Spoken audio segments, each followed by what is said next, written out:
6 عورتوں پر عذاب جہنم کا ایک سچا واقعہ۔ 6 عورتوں پر عذاب جہنم۔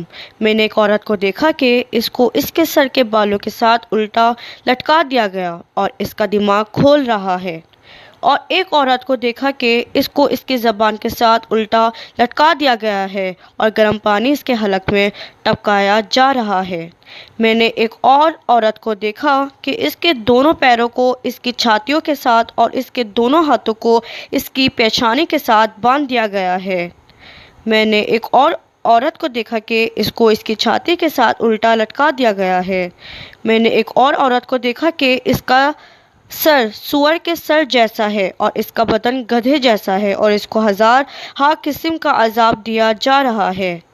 میں نے ایک اور عورت کو دیکھا کہ جس کی شکل کتے جیسی تھی اور آگ اس کے منہ سے داخل ہوتی تھی اور اس کے پخانے کے راستے سے نکلتی تھی، اور فرشتے آگ کے گرزوں سے اس کے سر کو مار رہے تھے۔ یہ سننا تھا کہ حضرت فاطمہ رضی اللہ تعالیٰ عنہا کھڑی ہو گئیں اور دریافت کیا کہ میرے پیارے ابو، میری آنکھ کی ٹھنڈک، ان عورتوں نے ایسا کیا جرم کیے تھے جن کی وجہ سے ان کو ان عذابوں میں مبتلا کیا گیا ہے؟ حضور اکرم صلی اللہ علیہ وآلہ وسلم نے فرمایا، اے میری پیاری بیٹی، نمبر 1، وہ عورت جسے سر کے بالوں کے ساتھ باندھ کر الٹا لٹکا دیا گیا تھا، اس کا قصور یہ تھا کہ وہ مردوں سے اپنے بال نہیں چھپاتی تھی، یعنی ننگے سر رہتی تھی۔ نمبر 2، جس عورت کو اس کی زبان کے ساتھ الٹا لٹکا دیا گیا تھا، اس کا قصور یہ تھا کہ وہ اپنے شوہر کو ایذا دیتی تھی۔ نمبر 3، جس عورت کو چھاتی کے بل الٹا لٹکا دیا گیا تھا تو یہ بدکار عورت تھی جو اپنے شوہر کے بستر کو گندا کرتی تھی۔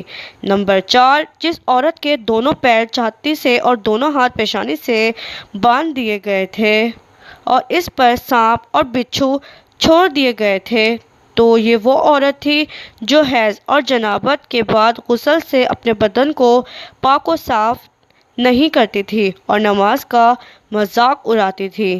نمبر 5، جس عورت کا سر سور جیسا اور جسم گدھے جیسا تھا، تو یہ وہ عورت تھی جو چغل خوری کرتی تھی اور جھوٹ بولتی تھی۔ نمبر 6، جس عورت کی صورت کتے جیسی تھی اور آگ اس کے منہ سے داخل ہو کر اس کے پخانے کے راستے سے نکلتی تھی، تو یہ وہ عورت تھی جو حسد کرتی تھی اور احسان جتاتی تھی۔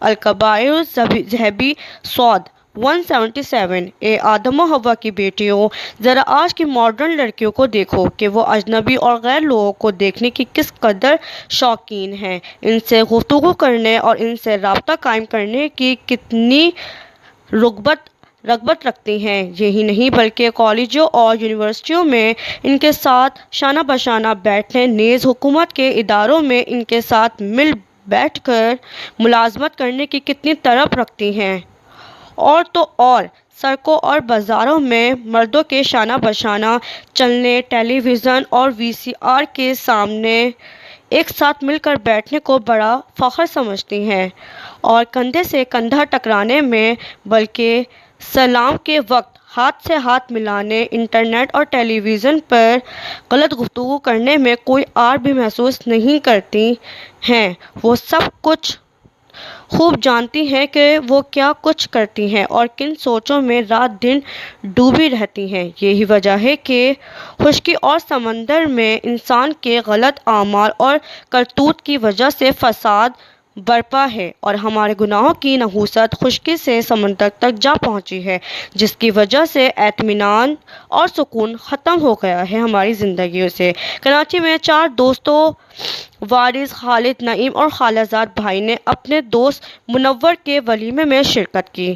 تقریب کے اختتام پر وارث نے کہا کہ مجھے منور کی بیوی نبیلہ پسند آ گئی ہے۔ اگلے روز چاروں دوست پھر اس کے گھر گئے اور ڈرائنگ روم میں بیٹھ کر چائے پی اور منور کو قتل کر دیا۔ اس کے بعد نئی نویلی دلہن کے ساتھ باری باری تمام دوستوں نے زیادتی کی اور اس پر بھی خنجر کے وار کر کے فرار ہو گئے۔ قارئین کرام، ہمارے معاشرے میں بے پردگی کا رواج عام ہے۔ اکثر مرد اپنی بیویوں کو دوستوں کے سامنے لا کر بٹھا دیتے ہیں۔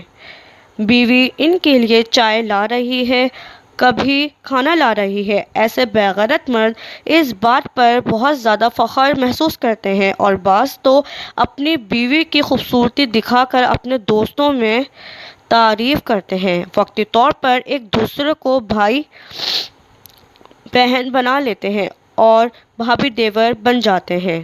استغفر اللہ۔ اللہ پاک ہمیں تمام گناہوں سے بچنے کی توفیق دے اور عذاب قبر سے بچائے، آمین ثم آمین۔